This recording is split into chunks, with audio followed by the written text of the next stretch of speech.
السلام علیکم ورحمۃ اللہ وبرکاتہ۔ الحمد للہ نحمده ونستعینه ونستغفره ونؤمن به ونتوکل علیہ ونعوذ باللہ من شرور انفسنا ومن سیئات اعمالنا من يهد اللہ فلا مضل له ومن يضلل فلا هادی له ونشهد أن لا إله إلا الله وحده لا شريك له ونشهد أن محمدًا عبده ورسوله أرسل بالحق بشيرا ونذيرا وداعيا إلى الله بإذنه وسراجا منيرا اللهم صل على محمد وعلى آل محمد كما صليت على إبراهيم وعلى آل إبراهيم إنك حميد مجيد اللهم بارك على محمد وعلى آل محمد كما باركت على إبراهيم وعلى آل إبراهيم إنك حميد مجيد اما بعد، سامعین محترم، اللہ کے نبی صلی اللہ علیہ وسلم ساری انسانیت کے لیے رہنما، رہبر اور رحمت بنا کر بھیجے گئے۔ دنیا میں کئی سالوں تک اسلام غالب تھا اور گزشتہ چند صدیوں سے اسلام مغلوب ہے، اور جب سے اسلام مغلوب ہوا ہے اللہ کے نبی صلی اللہ علیہ وسلم کی شخصیت کو نشانہ بنایا جا رہا ہے۔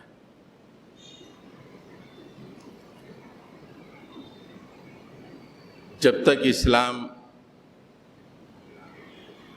دنیا میں حاکم تھا، غالب تھا، مشرق و مغرب میں کسی کی ہمت نہیں تھی کہ اللہ کے نبی صلی اللہ علیہ وسلم کے خلاف ایک ادنا سی بات کوئی کہہ دے، ایک چھوٹی سی گستاخی بھی کوئی کر دے۔ جب سے مغرب کا غلبہ شروع ہوا، مغرب کے کئی مفکر جنہیں مستشرقین کہا جاتا ہے، انہوں نے اللہ کے نبی صلی اللہ علیہ وسلم کی زندگی کو اس زاویے سے دیکھا کہ اس میں نعوذ باللہ ثم نعوذ باللہ خامیاں نکالی جائیں، اور اس کے بعد ایک کے بعد ایک نکات کو پیش کیا گیا تاکہ اللہ کے نبی صلی اللہ علیہ وسلم کی شخصیت کو متاثر کیا جائے۔ اہل ایمان ہر دور میں اپنے نبی کو بے انتہا چاہنے والے رہے ہیں۔ جب کبھی بھی کوئی گستاخی کیا، مسلمانوں نے اسے اچھی سزا دی، ایسی سزا دی کہ ایک تاریخ بن گئی۔ لیکن جب تک اسلام مغلوب رہے گا اور باطل غالب رہے گا، کہیں نہ کہیں یہ باتیں ہوتی ہی رہیں گی۔ جہاں ظالموں پہ الزام ہے کہ انہوں نے اللہ کے نبی صلی اللہ علیہ وسلم کے ناموس میں گستاخی کی، وہیں اہل ایمان بھی مجرم ہے کہ یہ مغلوب ہیں جس کی وجہ سے انہوں نے باطل کو یہ موقع دیا ہے۔ دنیا میں 1/3 تعداد میں یہ مسلمان بسے ہوئے ہیں، اور آج صرف اللہ کے نبی صلی اللہ علیہ وسلم کے ساتھ گستاخی پہ چیخ و پکار اور آنسو بہا رہے ہیں۔ یہ اسلام کے مغلوب ہونے کی دلیل ہے، اور مسلمانوں کو اس دور میں جب ان کے نبی کے ساتھ اس طرح کا معاملہ کیا جا رہا ہے تو اس کا یہ مطلب ہوا کہ مسلمان اپنی ذلت ترین مقام پہ پہنچے ہوئے. اتنی ذلت مسلمانوں کی دنیا میں کبھی نہیں ہوئی جو آج ہو رہی ہے. میری عزت نکال دے کوئی فرق نہیں پڑتا، ہمارے کسی رہنما کی عزت نکال دے مسلمانوں کو کوئی فرق نہیں پڑتا، لیکن اللہ کے نبی صلی اللہ علیہ وسلم کی ناموس پہ حملہ یہ پوری ملت اسلامیہ کی عزت پہ حملہ ہے، ان کی ناموس پہ حملہ ہے. اور اس بے عزتی کے مقام پر کس نے ہم کو پہنچایا؟ ہم ہی اپنے ہاتھوں سے پہنچ گئے. نہ اسلام سے ہمارا کوئی واسطہ، نہ قرآن سے ہمارا کوئی واسطہ، نہ اللہ کے نبی سے کوئی ہماری محبت، نہ ہمیں دنیا میں کیا کرنا ہے، کیوں بھیجا کیا اس سے ہماری واقفیت. بس زندگی ایسی گزر رہی ہے جیسے عام انسانوں کی زندگی گزرتی ہے. حضرات گرامی، ابھی جو واقعہ ہوا ہندوستان میں رولنگ پارٹی کے اسپوکس پرسن کے ذریعے سے اللہ کے نبی صلی اللہ علیہ وسلم کے شان میں گستاخی کا جو معاملہ پیش آیا، یہ معاملہ کوئی نیا نہیں، اس کی تاریخ ہے. اور کفر ہمیشہ اللہ کے نبی صلی اللہ علیہ وسلم پر گستاخانہ حملے کرتا رہتا ہے. جب آپ اللہ کے نبی زندہ تھے جبھی بھی ہوا، لیکن بیچ کا وہ دور جب مسلمان غالب تھے یہ ہوا نہیں. مسلمان مغلوب ہوئے، یہ کام پھر سے شروع ہو گئے.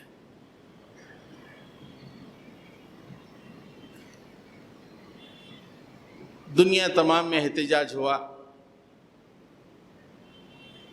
اس کے اثرات بھی ہوئے، اور گزشتہ ایک ہفتے سے میڈیا بھی وہی باتیں چھائی رہی. لیکن آج کے میرے جمعہ کا موضوع کوئی دوسرا ہے.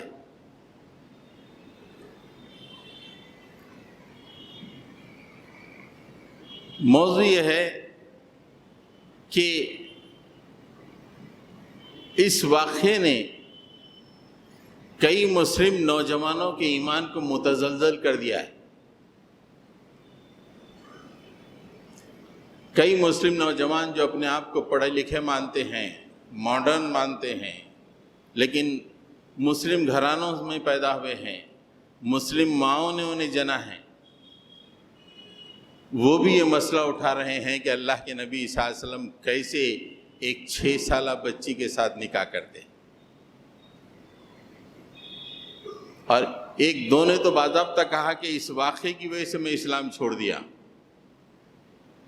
ارتداد پیدا ہو گیا اور ہو رہا ہے.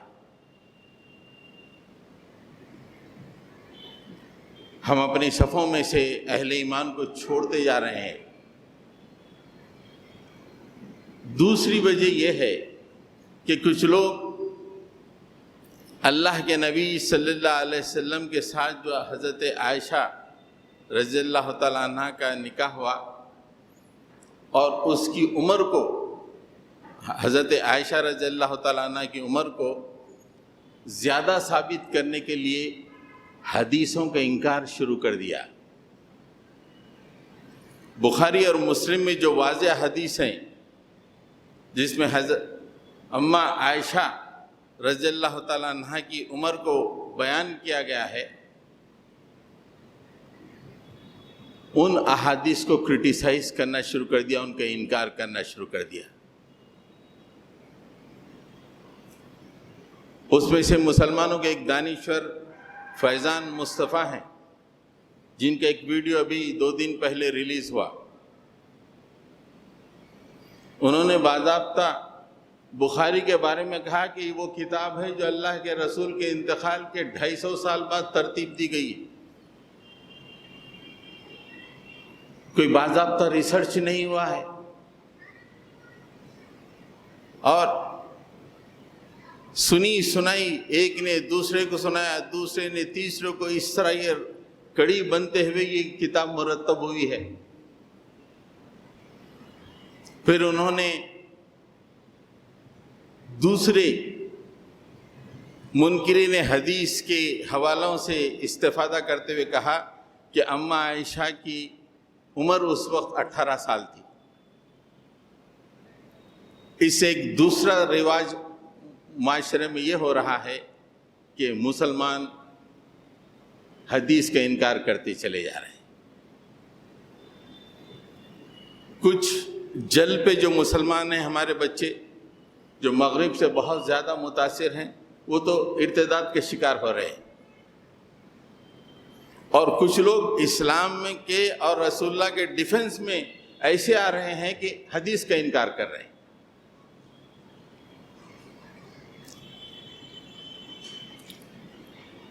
میں چاہوں گا کہ اللہ کے نبی صلی اللہ علیہ وسلم کے ازواج کے بارے میں کچھ باتیں میں آپ کو بتاؤں، اس لیے کہ یہ معاملہ جب سے اسلام مغلوب ہوا ہے، جب سے تنقیدوں کا نشانہ بنا ہے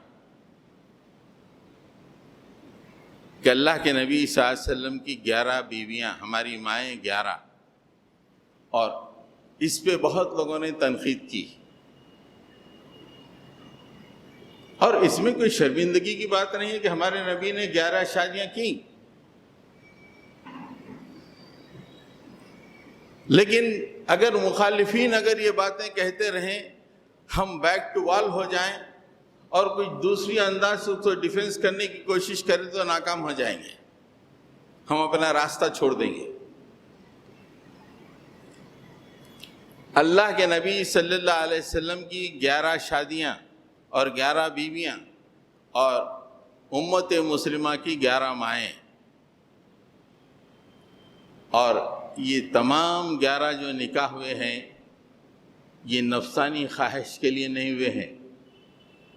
یہ پوائنٹ نوٹ کریں آپ، اللہ کے نبی صلی اللہ علیہ وسلم نے یہ 11 نکاحیں اپنی نفسانی خواہش کی تکمیل کے لیے نہیں کی ہیں، بلکہ اس کے ذریعے سے اسلام کو فائدہ پہنچا ہے، اس سے اللہ کے نبی نے شادیاں فرمائیں۔ اسلام کے فائدے کے لیے اللہ کے نبی نے 11 شادیاں کی،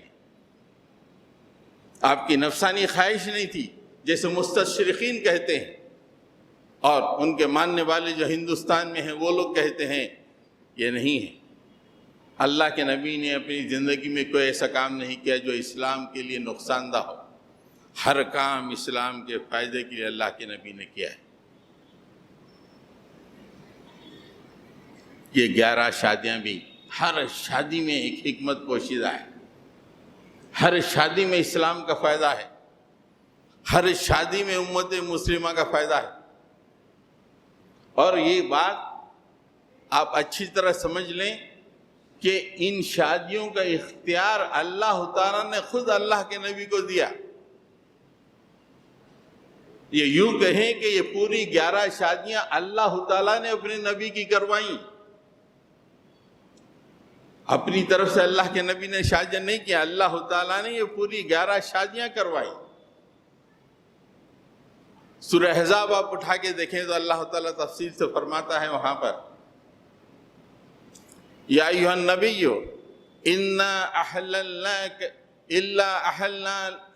احللنا لک ازواجک اللاتی آتیت اجورہن وما ملکت یمینک مما افاء اللہ علیک وبنات عمک وبنات عماتک وبنات خالک وبنات خالاتک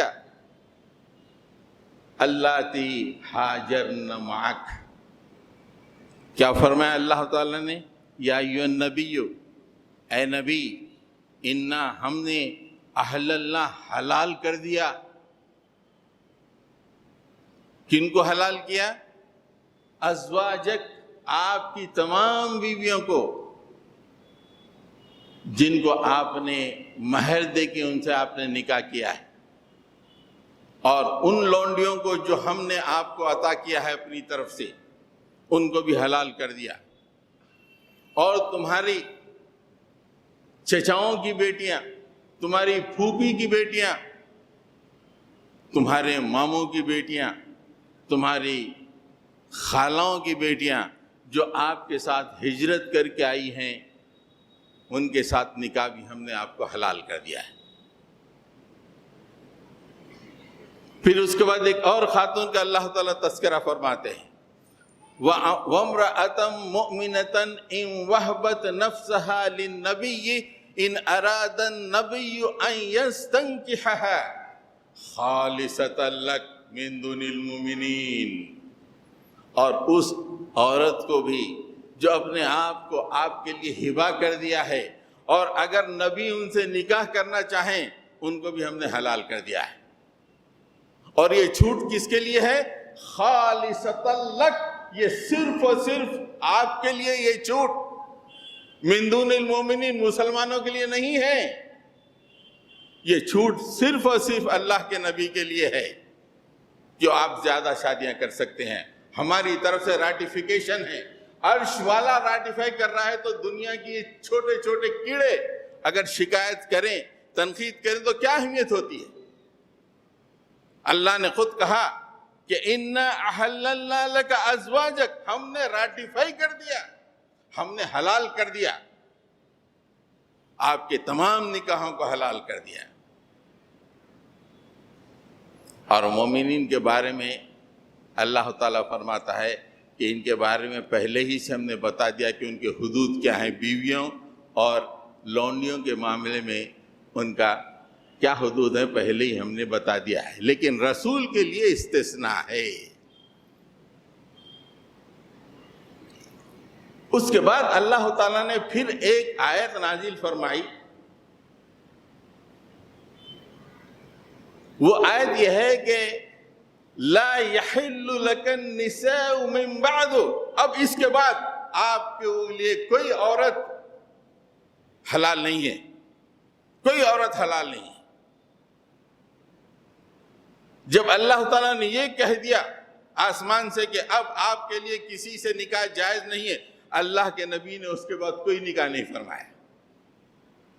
جب اجازت دی تو آپ نے 11 نکاح کیے ایک کے بعد ایک۔ جب کہا کہ اب تم کو نکاح نہیں کرنا ہے، سورہ احزاب میں آپ پڑھیں کلیئر ہوگا، اسی کہ اللہ کے نبی اپنے نفس کے مطابق زندگی نہیں گزارتے ہیں، آسمان سے جو ارشادات ہوتے ہیں اس کے مطابق۔ جب اللہ تعالیٰ نے فرمایا کہ نہیں، اب نکاح کوئی نکاح نہیں کرنا ہے، اور یہ بھی فرمایا کہ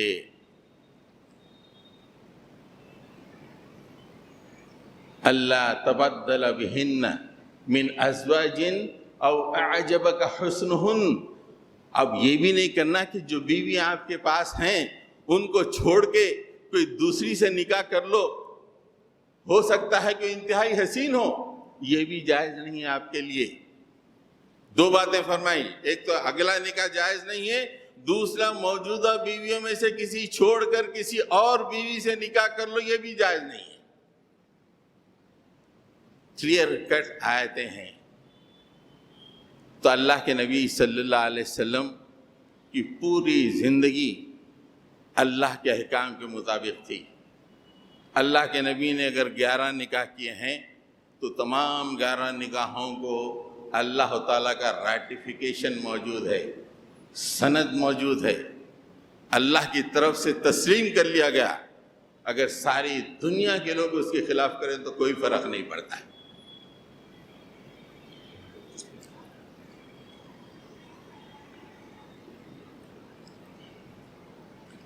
حضرات گرامی، اب حکمتیں دیکھیے۔ سب سے پہلے اللہ کے نبی صلی اللہ علیہ وسلم جب 25 سال کے تھے تو آپ نے پہلا نکاح فرمایا حضرت خدیجہ رضی اللہ تعالیٰ عنہ کے ساتھ، جبکہ وہ 40 سال کی عمر کی تھیں، عمر میں زیادہ تھیں، مکے کی مالدار تجار میں سے ان کا شمار ہوتا تھا۔ اللہ کے نبی صلی اللہ علیہ وسلم کو نبوت کا بوجھ اٹھانا تھا آگے چل کر، جب وہ 40 سال کے ہوں گے نبوت کا بوجھ اٹھانا تھا۔ نبوت کا بوجھ بہت کمر توڑ دینے والا ہوتا ہے، اللہ تعالیٰ خود قرآن میں فرماتا ہے اس بوجھ نے آپ کے کمر کو توڑ دیا ہے۔ ایسے میں گھر میں خاتون ہونی چاہیے جو سپورٹیو ہو، غم گسار ہو، تائید کرنے والی ہو، اور عمر میں اگر زیادہ ہو تو یہ سپورٹ بہت زیادہ کام آتا ہے۔ اور پھر دوسرا، مال کی ضرورت ہوتی ہے۔ ہماری ماں حضرت خدیجہ نے اپنے پورے مال کو اللہ کے نبی کے قدموں میں ڈال دیا کہ اسے آپ اسلام کے لیے استعمال کر دیجیے۔ یہ حکمت تھی کہ جب اللہ کے نبی صلی اللہ علیہ وسلم کے ابتدائی زمانہ جب نبوت آپ کی کمر توڑ رہا تھا، ہر طرف مخالفتیں چل رہی تھیں، گھر میں زبردست سپورٹ ہونا چاہیے اس وقت، اور اس کے لیے اللہ تعالیٰ نے حضرت خدیجہ سے آپ کا نکاح فرمایا۔ مال کی ضرورت تھی، حضرت خدیجہ کے مال کو نبی کے حوالے کر دیا گیا۔ یہ 50 سال کی عمر، یعنی 25 سال آپ رسول اللہ صلی اللہ علیہ وسلم کے نکاح میں رہی۔ نبوت کے پہلے 10 سال حضرت خدیجہ کے کارنامے آپ دیکھیں گے، کس طرح آپ نے ڈھارس بندھائی، کس طرح آپ نے ہمت دی، کس طرح آپ قدم قدم پہ رسول اللہ کا سپورٹ کیا، اپنے پورے مال کو آپ کے حوالے کیا۔ پتہ چلتا ہے کہ اللہ کا جو فیصلہ کتنا حکیمانہ ہے کہ 25 سال کی عمر میں 40 سال کی خاتون سے کیوں نکاح کروایا گیا، اور آپ کے ساتھ پورے 25 سال اللہ کے نبی نے زندگی گزاری۔ 10 بعثت نبوی میں آپ کا انتقال ہوا۔ اللہ کے نبی پہ اتنا غم طاری ہوا کہ آپ نے اس سال کو عام الحزن قرار دیا۔ یہ تو غم کا سال ہے مسلمانوں۔ اتنی زبردست میری اور اسلام کی سپورٹر دنیا سے رخصت ہو گئی، یہ ہمارے لیے غم کا سال ہے۔ اللہ کے نبی صلی اللہ علیہ وسلم بڑے غمگین رہنے لگے، اکیلے ہو گئے، غمگین رہنے لگے۔ تو حضرت ام حکیم نے اللہ کے نبی سے کہا کہ آپ غمگین ہیں، آپ کو کسی غم گسار کی ضرورت ہے۔ تو میری نگاہ میں 2 رشتے ہیں، ایک حضرت سودا رضی اللہ تعالیٰ عنہ جو عمر میں بڑی تھی، اور دوسرے حضرت عائشہ اس وقت 6 برس کی تھی۔ رسول اللہ صلی اللہ علیہ وسلم نے اس موقع پر حضرت سودا کے رشتے کو منظور کیا، اور حضرت سودا رضی اللہ تعالیٰ عنہ سے آپ کا رشتہ ہوا۔ لیکن جب کچھ اور وقت آگے بڑھا تو ام حکیم نے کہا کہ حضرت عائشہ سے آپ نکاح فرمائیں۔ تو حضرت ام حکیم نے حضرت عائشہ کی والدہ سے ملاقات کی، حضرت ابو بکر سے ملاقات کی، دونوں راضی ہو گئے۔ والدہ حضرت رملہ بھی راضی ہو گئی اور حضرت ابو بکر بھی راضی ہو گئے، اور اللہ کے نبی صلی اللہ علیہ وسلم نے حضرت عائشہ سے نکاح فرمایا۔ اس کے پیچھے کی حکمت میں آخر میں بتاؤں گا آپ۔ اس کے بعد اللہ کے نبی صلی اللہ علیہ وسلم ہجرت کر کے مدینہ تشریف لائے۔ مدینے میں جب آپ کا قیام شروع ہوا، جنگ بدر ہوئی، جنگ احد ہوئی۔ جنگ احد میں مسلمانوں کو بڑا نقصان ہوا، کئی مسلمان شہید ہوئے، 70 مسلمان جام شہادت 70 مسلمانوں نے جام شہادت نوش کیا۔ مسلمانوں کی صفوں میں صف ماتم بچھ گئی، ہر گھر میں کوئی نہ کوئی شہید، ہر گھر میں بیوہ، بچے یتیم۔ ایسے میں مسلم معاشرے کے لیے ایک مثال قائم کرنا تھا کہ یہ 70 لوگ جو اللہ کی راہ میں شہید ہوئے ہیں، ان کی بیویوں کو مسلمانوں تم کو شادی کرنا چاہیے، ان کا پاسبان بننا چاہیے۔ اگر یہ بات اللہ کے نبی صرف ممبر پہ ٹھہر کے کہتے بھی تو کافی تھا، لیکن اللہ کے نبی کا طریقہ یہ نہیں تھا۔ اللہ کے نبی کا طریقہ یہ تھا کہ پہلے خود کرتے عمل، پھر لوگوں کو بتاتے کہ تم بھی کرو۔ انگریز کہتا ہے چیریٹی بگنس ایٹ ہوم۔ اللہ کے نبی صلی اللہ علیہ وسلم خود پہلے عمل کرتے اور مسلمانوں کو بتاتے کہ دیکھو یہ میرا عمل ہے، تم بھی کرو۔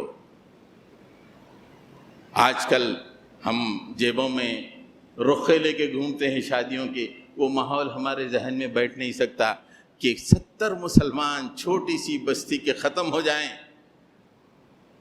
اور کتنی آفت آئی ہوئی ہے یہ ہمارے ذہن میں نہیں آ سکتا۔ ہمارے پاس تو سیل فون ہے مست رہنے کے لیے، کھانوں کے لیے، کھانا کھانے کے لیے شادی خانے موجود ہیں، کھاتے ہوئے پیتے ہوئے مست رہتے ہوئے وہ تصور ہمارے ذہن میں نہیں آ سکتا کہ کس طرح 70 صحابہ کی شہادت ہوئی۔ اس میں سے ایک صحابی حضرت عبید اللہ بن جہش، حضرت عبداللہ بن جہش، عبید اللہ بن جہش نے حضرت عبداللہ بن جہش، ان کی بیوی تھی حضرت زینب، 2 زینبیں ہیں۔ اس زینب کو کہتے ہیں زینب ام المساکین۔ آپ نے حضرت زینب سے نکاح فرمایا عبداللہ بن جہش کی احد میں شہادت کے بعد۔ پھر ایک اور دوسرے صحابی، 2 مہاجرین ہیں، ابو سلمہ کی شہادت ہوئی، ان کی اہلیہ ام سلمہ، اللہ کے نبی نے ان سے بھی نکاح فرمایا، اس لیے کہ یہ 2 فیملی کی بڑی اسلام کے لیے بہت سے اعمال ہیں، بہت سے کنٹریبیوشنز ہیں، اور اس میں یہ 2 صحابی میدان جنگ میں اللہ کے پاس پہنچے جامع شہادت نوش کرتے ہوئے۔ حضرت زینب سے آپ نے نکاح فرمایا، حضرت ام سلمہ سے آپ نے نکاح فرمایا، سارے مسلمانوں کو ایک نمونہ دے دیا کہ دیکھو احد میں اتنے مسلمان شہید ہوئے ہیں، میں نے ان کی 2 بیواؤں سے شادی کی، مسلمانوں اب تم بھی شادی کر لو، ان کے مسائل کو حل کرو۔ یہ نفسانی خواہش کے لیے نہیں، ان یتیموں، ان بیواؤں کی سرپرستی کے لیے آپ صلی اللہ علیہ وسلم نے نکاح فرمایا اور لوگوں کو مثال دی کہ تم بھی شادی کرو، تم بھی شادی کرو۔ وہ رسول اللہ ہماری طرح نہیں تھے کہ ہم مائک پہ کہہ دیں، اللہ کے نبی خود عمل کر کے لوگوں کو بتاتے تھے کہ اس طرح کا کام کرو۔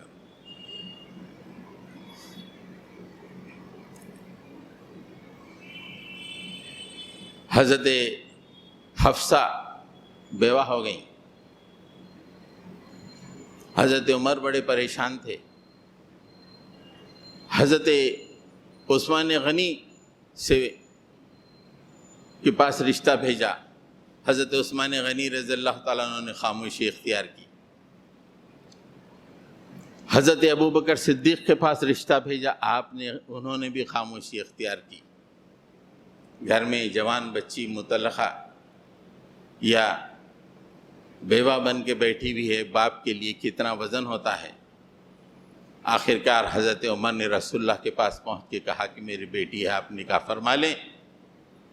اللہ کے نبی نے نکاح فرما لیا حضرت حفصہ سے، اس لیے کہ حضرت ابوبکر اور حضرت عمر، اللہ کے رسول فرماتے ہیں کہ زمین پر یہ 2 میرے مشیر ہیں، اور اس میں سے ایک مشیر کی بیٹی کے ساتھ مکے میں نکاح فرمایا، دوسرے مشیر کی بیٹی کے ساتھ مدینہ پہنچنے کے بعد حضرت حفصہ سے نکاح فرمایا۔ حکمتیں دیکھیے آپ، اس لیے کہ اللہ تعالیٰ کو معلوم ہے کہ آگے آنے والے دنوں میں حضرت عمر 12 سال تک حکمرانی کرنے والے ہیں۔ اللہ کے نوشتے میں یہ تھا، اور آپ کے سامنے ایسے کئی مراحل آئیں گے جو گھریلو مسائل ہوں گے، ان کو کس طرح حل کیا جائے، تاکہ انہیں معلوم ہو کہ ان کی بیٹی ہے، رسول اللہ کی بیوی ہیں، اور وہ مشورہ کر سکیں کہ بیٹی یہ ازدواجی معاملہ میرے سامنے آیا ہے، بتاؤ رسول اللہ کے گھر میں اس طرح کا کس طرح کا معاملہ ہے، اس معاملے میں کس طرح کا عمل کیا جائے۔ حضرت عمر کسی دوسری عورت سے اتنا آسانی سے تو نہیں پوچھ سکتے، اپنی بیٹی سے تو پوچھ سکتے ہیں کہ بیٹی یہ معاملہ میرے پاس آیا ہے ازدواجی زندگی کا، بتاؤ رسول اللہ اس معاملے میں کیا فرماتے تھے، تمہارا اللہ کے نبی کے ساتھ کیا تجربہ تھا، بتاؤ مجھے گائیڈ کرو۔ یہ حکمتیں آپ دیکھیے، یہ ظالم جو ایمان کے کورے صرف جانوروں کی طرح کھاتے پھر رہے، انہیں ان حکمتوں سے ان کا کیا تعلق؟ دو نوالے مل جائیں، تھوڑی واہ واہ ہو جائے، اسی پہ زندگی گزر جائے۔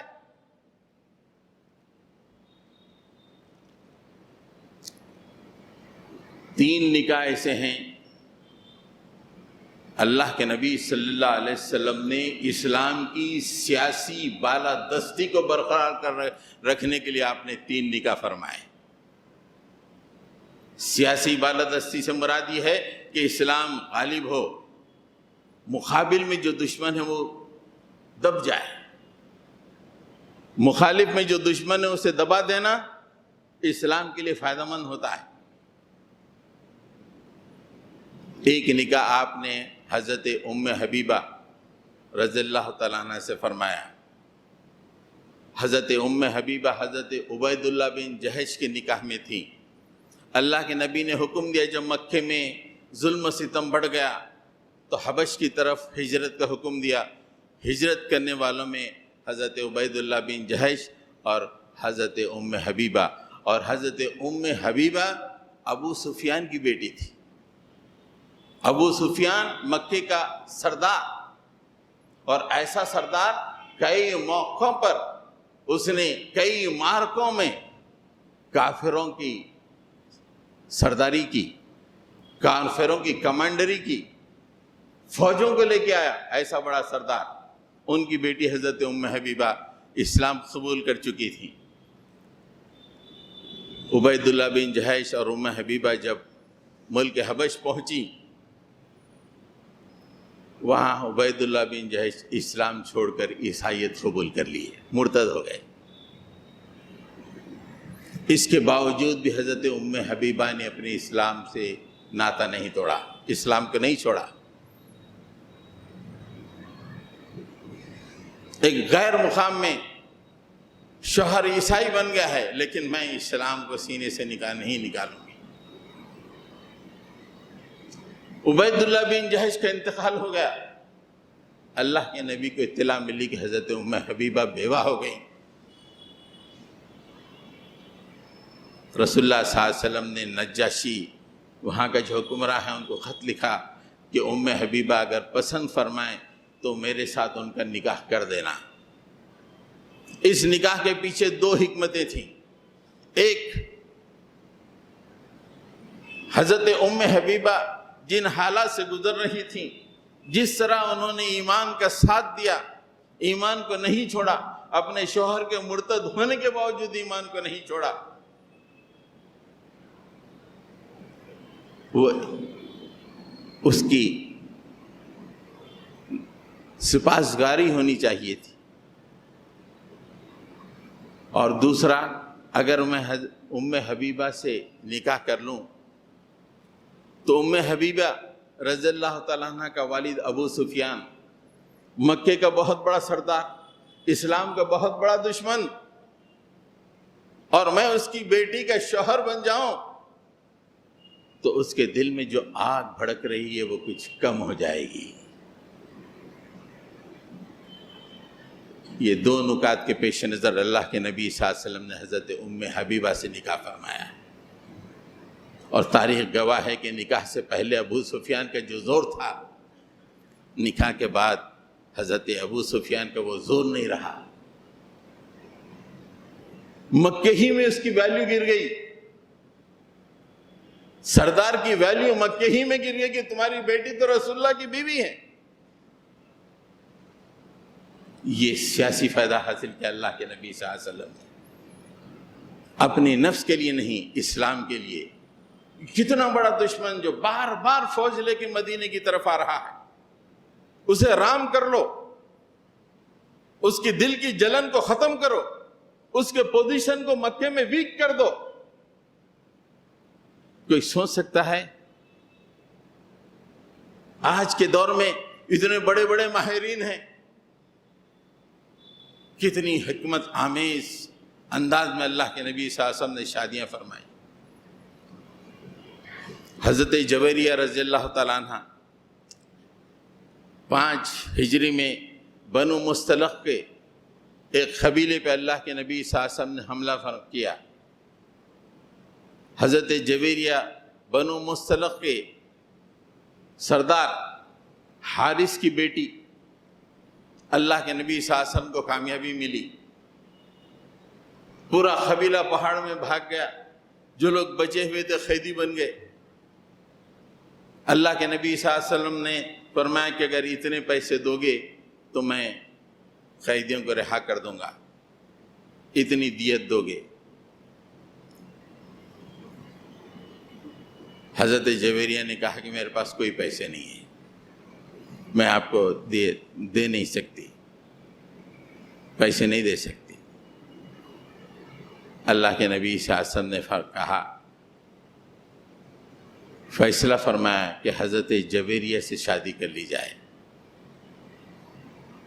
تاکہ بنو مستلق جو بعد میں پھر کبھی مدینے پہ حملہ کرنے کی سوچ سکتے ہیں، جیسے کہ مدینے سے دور کا قبیلہ، ہمیشہ یہ خبریں اللہ کے نبی کو ملتی تھیں کہ بنو مستلق کا قبیلہ پروگرام بنا رہا ہے مدینے پہ حملہ کرنے کا، مدینے پہ حملہ کرنے کا، لیکن وہیں کے سردار کی بیٹی سے اگر نکاح کر دیا جائے تو بنو مستلق کے اندر رسول اللہ صلی اللہ علیہ وسلم کے لیے ایک اچھا کہ بھائی ہمارے ہی قبیلے کے داماد ہیں،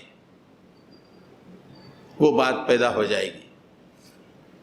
بہت سینکڑوں قیدیوں کو مسلمانوں نے، سینکڑوں لوگوں کو قیدی بنایا تھا اس جنگ میں، لیکن جو ہی اللہ کے نبی صلی اللہ علیہ وسلم نے حضرت جویریہ سے نکاح فرمائی، مسلمانوں نے کہا کہ پورا قبیلہ ہمارا رشتہ دار بن گیا ہے، ہم تمام قیدیوں کو رہا کر دیتے ہیں۔ پورے قیدیوں کو رہا کر دیا گیا۔ تاریخ میں آپ دیکھیں کہ پھر اس شادی کے بعد بنو مستلق نے رسول اللہ کے خلاف کبھی کوئی پروگرام نہیں بنایا، ہمیشہ کھٹکا لگا رہتا تھا کہ کب یہ حملہ کریں گے۔ کیا حکیمانہ انداز اللہ کے نبی نے اختیار فرمایا۔ حضرت صفیہ رضی اللہ تعالیٰ عنہ یہ خیبر کے سردار حیی بن اخطب کی بیٹی تھی۔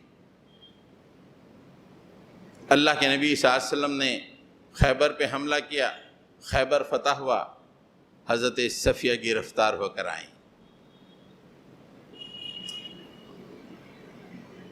حضرت دہیہ کلبی جو کہ اللہ کے نبی صلی اللہ علیہ وسلم کے ایک صحابی ہیں، انہوں نے کہا کہ مجھے کوئی لونڈی عنایت فرمائیے، تو اللہ کے نبی صلی اللہ علیہ وسلم نے فرمایا کہ چن لو، تو ان کی نگاہ حضرت صفیہ پہ پڑی۔ جو ہی حضرت دہیہ کلبی نے حضرت صفیہ کو پسند کیا تو صحابہ نے کہا کہ یہ نہیں ہو سکتا، یہ سردار کی بیٹی ہے، ہمارے سردار کی نکاح میں آئے گی۔ لیول دیکھیے آپ سوچنے کا۔ دہیہ کلبی ایک عام سپاہی ہیں اور یہ سردار کی بیٹی ہے، حیی بن اخطب، خیبر کے سردار کی بیٹی، اور ایک سردار کی بیٹی ایک عام فوجی کے پاس جائے، یہ نہیں، سردار کی بیٹی تو سردار کے گھر میں آئے گی۔ اور اس بات کو اللہ کے نبی صلی اللہ علیہ وسلم نے پسند فرمایا۔ حضرت گرامی، جس کے بعد حضرت صفیہ سے آپ کا نکاح ہوا، خیبر کے لوگوں میں آپ کے دل میں جو کدورت تھی وہ کم ہوئی، اس سے کہ رشتہ داری قائم ہو گئی۔ یہودیوں کے دلوں میں، چونکہ آپ یہودیوں بنی اسرائیل سے آپ کا تعلق تھا حضرت صفیہ کا، بنی اسرائیل کے دلوں میں جو کدورت تھی عرب کے، تھوڑی سی کم ہوئی۔ اس طرح حضرت صفیہ سے آپ نے نکاح فرمایا۔ حضرت زینب یہ دوسری زینب ہیں جن کو اللہ تعالیٰ نے خود کہا کہ ہم نے حضرت زینب کا نکاح رسول اللہ سے کروایا۔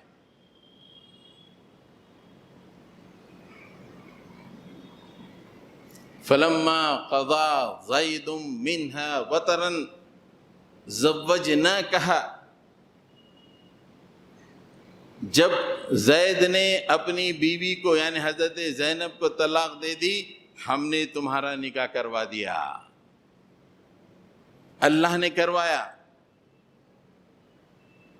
کیوں کروایا؟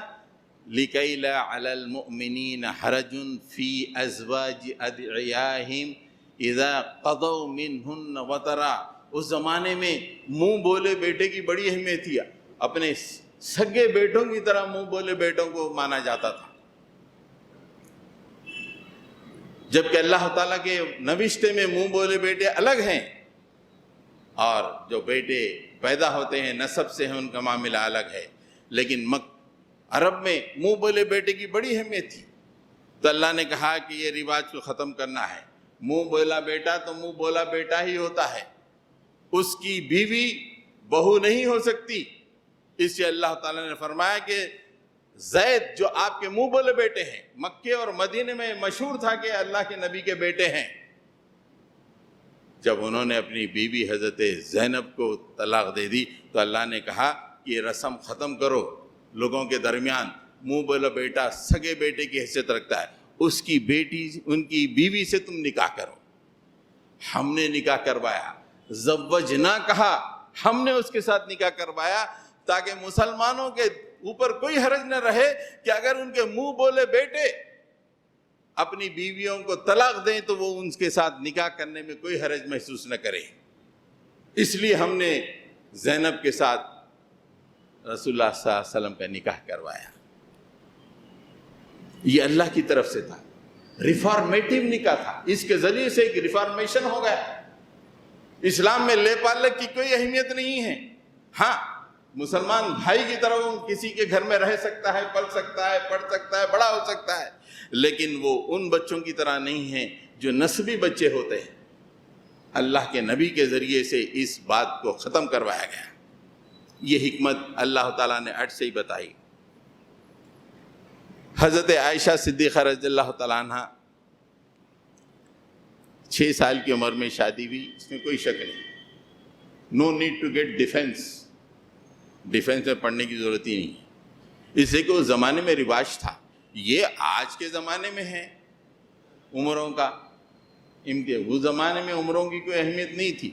بچی جوان ہوتے ہی، پیوبرٹی حاصل کرتے ہی، اگر آدمی کسی بھی عمر کا ہو لیکن اچھے گھرانے کا ہو، سردار ہو، تو اس سے شادی کر دی جاتی تھی۔ یہ آج ہے، عمر دیکھو، لمبائی دیکھو، تھوپڑے دیکھو، بال دیکھو، یہ آج ہے۔ اللہ کے نبی صلی اللہ علیہ وسلم کے ابھی میں نے آپ سے بتایا کہ حضرت عمر فاروق اپنی بیٹی حضرت حفصہ کا رشتہ حضرت ابو بکر، جو کہ حضرت ابو بکر حضرت عمر سے 6 یا 7 یا 8 سال بڑے ہیں، اپنے سے بڑے حضرت ابو بکر کو اپنی بیٹی دینا چاہ رہے ہیں۔ ایک باپ اپنی بیٹی کو اپنے سے زیادہ عمر والے کو دے سکتا ہے؟ یہاں سوچ سکتے ہیں، لیکن حضرت عمر نے کہا کہ میں ابو بکر کے پاس گیا، کہا کہ حفصہ سے شادی کروں، وہ خاموشی اختیار کی۔ عرب کا رواج ہی تھا، ایج نو میٹر، ہاں اگر آدمی اچھا ہو اور سردار ہو، اگر بچی چھوٹی بھی ہے تو نکاح کر دیا جاتا۔ رسول اللہ صلی اللہ علیہ وسلم کے والد حضرت عبداللہ، جب ان کا نکاح ہوا تو عبد المطلب قریب کے قبیلے زہرہ میں گئے، وہاں پہ وہب بن عبد مناف کی بیٹی حضرت آمنہ جو کہ اپنے چچا کے گھر میں موجود تھی، ان سے نکاح کیا۔ اسی موقع پہ ان کے چچا وہب بن عبد مناف کی بیٹی حضرت حالہ، ان سے اپنا نکاح کیا، یعنی اپنی بیٹے عبداللہ کا نکاح ہوا، وہی ان کی چچیری بہن یا ان کی خلری بہن یا چچیری بہن سے حضرت عبد المطلب نے، یعنی باپ اور بیٹے دونوں ایک ساتھ نکاح کر لیے۔ ہمارے پاس بڑا مشکل ہے کہ میں اپنی بیٹے کا نکاح کر لوں اور اس کے کسی رشتہ دار بہن سے میں نکاح کر لوں، کوئی ماننے کے لیے تیار ہے؟ اس زمانے میں ایسا ہوتا تھا، and it was acceptable۔ اللہ کے نبی صلی اللہ علیہ وسلم نے حضرت عائشہ کے ساتھ نکاح فرمایا، 6 سال کی عمر تھی اور ہجرت کر کے آپ گئے تو حضرت عائشہ بھی پہنچی. مدینہ پہنچنے کے بعد شی اٹینڈ پیوبرٹی، جوان ہوئی. تو سب سے پہلے حضرت عائشہ کی والدہ نے کہا کہ بچی جوان ہوگی، اب گھر میں نہیں رہنا ہے، ان کی وداعی کرنی ہے. والدہ راضی، والد راضی، ان کے پیٹ میں کیوں درد ہو رہا ہے؟ نعوذ باللہ. اللہ کے نبی صلی اللہ علیہ وسلم کسی کو رضامندی کے بغیر شادی فرمائے ہیں؟ بہرحال اس کے پیچھے بڑی حکمت ہے. اور حضرت عائشہ بھی کبھی بھی ناراض نہیں تھی رسول اللہ صلی اللہ علیہ وسلم کے نکاح سے، کبھی بھی ناراض نہیں تھی. بیچ میں ایک دفعہ اللہ تعالیٰ نے رسول اللہ سے فرمایا کہ اپنی ازواج سے یہ کہو کہ اگر تم لوگ دنیا کی طلب چاہتے ہو تو کچھ دے دلا کہ میں تمہیں رخصت کر دوں. اگر ناراض ہوتے تو حضرت عائشہ سب سے پہلے کہتی کہ میں نعوذ باللہ ان بوڑھے کے ساتھ کیوں رہوں، مجھے چھوڑ دو، میں دوسرے کے ساتھ رہوں، یا اپنی ہم عمر سے شادی کر لوں گی. ایسا ہو سکتا تھا نا؟ نعوذ باللہ نہیں ہوا. یا ایھا النبی قل لازواجک ان تردن الحیات الدنیا ان کنتن تردن الحیات الدنیا وزینتها فتعالین امتعکن اسرحکن سراحا جمیلا. اے نبی تم اپنی بیویوں سے کہہ دو کہ اگر وہ دنیا اور اس کی زینت چاہتے ہیں تو آؤ میں تمہیں کچھ دے دلا کے مجھ سے جدا کر دوں. اس آیت کے بعد اللہ کے نبی نے تمام ازواج مطہرات کو جمع کیا کہ بھئی اللہ نے یہ حکم دیا ہے، اگر آپ لوگ راضی ہو تو میں چھوڑنے کے لیے تیار ہوں. اگر حضرت عائشہ اتنی کم عمر ہیں، اپنے بوڑھے شوہر سے ناراض ہیں، تو سب سے پہلے کہنا کہ بھئی مجھے چھوڑ دو، ہونا نا؟ نہیں ہوا. کتنی محبت کرتی تھی، کتنے فخر کرتے تھے اپنے پوزیشن کے لیے. اور آج یہ کیوں اٹھا رہے ہیں؟ یہ بازاری پتہ نہیں کہاں کہاں. وہ ہماری ماؤں پر اتنی متبرک مائیں جن کو دنیا کی 1/3 آبادی اپنی ماں تسلیم کرتی ہے. 200 کروڑ مسلمان امریکہ سے لے کے جاپان تک جو پھیلے ہوئے ہیں، اماں عائشہ کو اپنی ماں تسلیم کرتے ہیں، ان کے لیے اپنی جان دینے کے لیے تیار ہوتے ہیں. ان کے اوپر اس طرح کی باتیں. حضرت عائشہ، میں 1-2 منٹ میں ختم کر رہا ہوں. حضرت عائشہ صدیقہ رضی اللہ تعالیٰ عنہ جب مدینہ پہنچی تو آپ کی عمر 9 برس کی تھی. وہیں سے اسلامی ریاست کی تشکیل ہو رہی تھی اور اللہ کے نبی صلی اللہ علیہ وسلم مدینے کے سربراہ تھے اور آپ کے گھر میں حضرت عائشہ آئیں. سربراہ کے گھر میں حضرت عائشہ تشریف لائیں بیوی بن کر. اور وہ ایسی عمر ہوتی ہے کہ ہر ذہن بڑا تیز ہوتا ہے، ہر چیز یاد رہتی ہے، بہت زمانے تک یاد رہتی ہے. آپ ہمارے امام صاحب سے پوچھئے، ان کے پاس حفظ کے لیے 8-9 سال کا بچہ ہے تو یہ لیتے نہیں ہیں، 5 سے 6 سال کے بچے کے حفظ کے لیے لیتے ہیں. 10 کے اوپر تو یہ لیتے ہی نہیں ہیں، اس لیے کہ ذہن ادھر ادھر چلا جاتا ہے. حضرت عائشہ کو ایسی عمر میں پہنچایا گیا اللہ کے رسول کے پاس کہ آپ کا ذہن بالکل صاف ستھرا، ہر چیز انہیں سمجھ میں آتی تھی، ہر چیز. اور اللہ کے نبی صلی اللہ علیہ وسلم کا جو گھر تھا صرف میاں بیوی کی طرح کا نہیں تھا، آپ کا گھر ایک مدرسہ تھا. ہر چیز حضرت عائشہ رضی اللہ تعالیٰ عنہ یاد رکھتی تھی. کبھی ریاستی باتیں وہاں پہ ہوتی تھیں، کبھی معاشرتی باتیں ہوتی تھی، کبھی تجارتی باتیں ہوتی تھی، ازدواجی معاملے ہوتے تھے. اور اللہ کے نبی صلی اللہ علیہ وسلم جب دنیا سے رخصت ہوئے اس وقت اماں عائشہ کی عمر 18 سال کی تھی. اس کے بعد 48 سال تک آپ زندہ رہیں. اور یہ 10 سال کے اندر جو حضرت عائشہ نے سیکھا، شریعت کا تقریباً 1/3 حصہ بن گئی. بعد میں 48 سال تک وہ مسلم بچوں کے سامنے بیان کرتے چلی جاتی تھی. بڑے بڑے مسائل لوگ آ کے پوچھتے تھے کہ اماں بتاؤ یہ مسئلے کو کس طرح حل کرنا ہے. اگر کوئی بڑی عمر کی عورت ہوتی تو اتنا علم حاصل نہیں کر سکتی تھی. اگر ایک 40 سال کی عمر، اس کا مزاج الگ، بچوں سے الگ ستاتے. ایک چھوٹی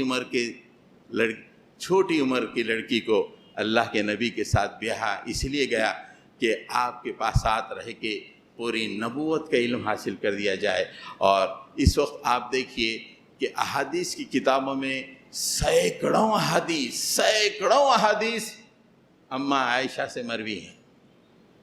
سینکڑوں حدیث، اتنا بڑا حصہ. حالانکہ حضرت جویریہ موجود ہیں، حضرت حفصہ موجود ہیں، بڑی عمر کے تمام موجود ہیں، لیکن ان سے اتنے حدیث مروی نہیں جتنے حضرت عائشہ سے ہیں. یہ حکمت دیکھیے. اس حکمت کے لیے اللہ کے نبی صلی اللہ علیہ وسلم نے حضرت عائشہ سے نکاح فرمایا. اگر حضرت عائشہ کی وہ عمر نہ ہوتی تو اتنے احادیث کا مجمع ہم تک نہیں پہنچتا، اور اتنی انٹرنل باتیں اور اتنی ڈیفیکلٹ باتیں ہم تک نہیں پہنچتی. اور انسان کی زندگی کا 40% گھریلو حصہ ہوتا ہے، اور حضرت اماں عائشہ نے وہ 40% حصے کو لوگوں کے سامنے پیش کیا کہ ہمارا نبی، اللہ کے نبی صلی اللہ علیہ وسلم ایسے ہوا کرتے ہیں. یہ صرف اس لیے ہوا کہ آپ کی ایج، آپ کی عمر چھوٹی تھی. اگر یہ ظالم اگر کہہ لیں تو کیا فرق پڑنے والا ہے؟ یہ تو دوزخ کے ایندھن ہیں، جائیں گے مریں گے. لیکن ہم ڈیفنس میں آ کے ان احادیثوں کے خلاف کر دیں، یا لوگ بہت زیادہ تنقید کر رہے ہیں تو مرتد ہو جائیں. تو حضرات گرامی، سب سے پہلے ہم کو معلومات حاصل کرنے کی ضرورت ہے، اور یہ بات کلیئر ذہن میں رکھ دیجئے کہ احادیث بالکل صحیح ہیں اور اس کا انکار بہت بری بات ہے. دوسری بات یہ ہے کہ اللہ کے نبی صلی اللہ علیہ وسلم نے کوئی نکاح اپنی طرف سے نہیں، اللہ نے کروایا ہے، اور ہر نکاح کے پیچھے ایک حکمت ہے. 25 سال تک اپنے سے زیادہ عمر کے ساتھ زندگی گزار کے آخری 10 سال میں جبکہ اسلامی سلطنت قائم ہو گئی تھی مدینے میں، جب آپ نے یہ دوسرے نکاح کیے ہیں تو پتہ چلتا ہے کہ اس کی وجہ سیاسی ہے، اسلام کا استحکام ہے، اور کوئی دوسری وجہ نہیں ہے. جبکہ عتبہ بن ربیعہ آ کے آپ سے کہا کہ اگر تم چاہتے ہو کسی خوبصورت ترین لڑکی سے نکاح چاہتے ہو تو ہم پورے عرب سے خوبصورت ترین لڑکی کو ڈھونڈ کے لائیں گے اور آپ کے نکاح میں پیش کر دیں گے. یہ اس نے کہا تھا مکے میں. اللہ کے نبی نے کہا کہ نو، میں اس کام کے لیے نہیں آیا. اللہ تعالی ہم کو عقل سلیم عطا فرمائے. موجودہ حالات میں جو گستاخانہ اعمال ہو رہے ہیں اس کے لیے صحیح کام یہ ہے کہ ہم اسلام کو غالب کرنے کی کوشش کریں، ورنہ دنیا میں بھی ذلیل ہو رہے ہیں، اللہ کے پاس بھی جا کے مجرم ہوں گے. پوچھے گا 170 کروڑ ساری دنیا میں پھیلے ہوئے ہمارے نبی اور ان کی بیویوں پہ اس طرح ہوتا تھا، کیا کرے؟ شادیوں میں مصروف رہے، دنیا داری میں مصروف رہے، شاپنگ میں مصروف رہے، اسلام کے لیے کچھ نہیں کیا. رسول کی ناموس پہ حملے ہو رہے ہیں، اپنی زندگی میں مست رہے. جب تک اسلام غالب نہیں ہوگا یہ تنقیدیں بند نہیں ہوں گی. میسیج یہ ہے کہ اسلام کو غالب کرنے کے لیے ہر مسلمان کو آگے آنا ہے. کچھ دن چلیں گے لیکن اس کے بعد جب اسلام غالب آ جائے گا تو پھر کسی کی ہمت نہیں ہوگی. وآخر دعوانا ان الحمدللہ.